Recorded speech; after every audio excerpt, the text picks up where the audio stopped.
Ce 22 octobre 2025, un palais de haut niveau a été organisé à Niamey pour célébrer le 80e anniversaire du système des Nations Unies et le 65e anniversaire de leur engagement au Niger. Cette rencontre a rassemblé des personnalités éminentes, notamment le représentant du ministère des Affaires étrangères, le représentant du Conseil consultatif pour la refondation, la représentante du système des Nations Unies, pour ne citer que cela. Les intervenants ont abordé des sujets clés liés à la coopération internationale, au développement durable et à la paix.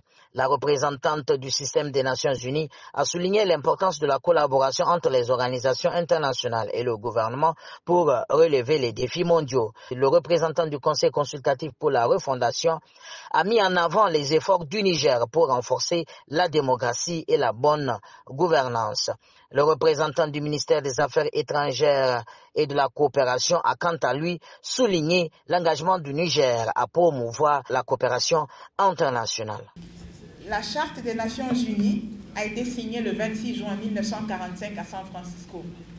Elle est entrée en vigueur le 24 octobre 1945. Et c'est pour ça que, Inch'Allah, ce vendredi, on aura une commémoration dans les jardins de la Maison commune du système des Nations Unies. Ce sera le 24 octobre pour marquer les 80 ans de notre organisation commune. Donc voici ce que dit le préambule de la charte en quelques mots, en quelque sorte.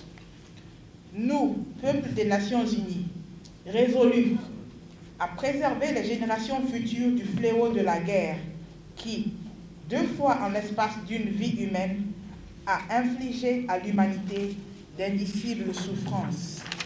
Résolus à proclamer à nouveau notre foi dans les droits fondamentaux de l'homme, dans la dignité et la valeur de la personne humaine, dans l'égalité des droits des hommes et des femmes, ainsi que des nations grandes et petites. Résolus à créer des conditions nécessaires de maintien de la justice et du respect des obligations nées des traités et des sources du droit international. Résolus à favoriser le progrès social et instaurer de meilleures conditions de vie dans une liberté plus grande. Le Conseil consultatif de la refondation considère que le succès de notre processus interne dépend d'un accompagnement international aligné sur nos priorités souveraines. Cela suppose 1. L'alignement de l'appui des partenaires sur les choix du peuple nigérien. Le soutien accru à la jeunesse, aux femmes et aux communautés rurales, forces vives de notre nation. Enfin, un partenariat stratégique équilibré qui appuie nos réformes sans les conditionner et qui respecte notre liberté de décision. Excellences, Mesdames et Messieurs, en conclusion, je voudrais réaffirmer au nom du président du Conseil consultatif de la refondation empêchée l'attachement de notre pays à une coopération sincère, équitable, respectueuse de nos choix souverains. C'est en son nom que je vous exprime nos vifs remerciements et notre engagement à œuvrer à vos côtés, ensemble pour un multilatéralisme rénové au service de la paix, de la justice et du développement partagé.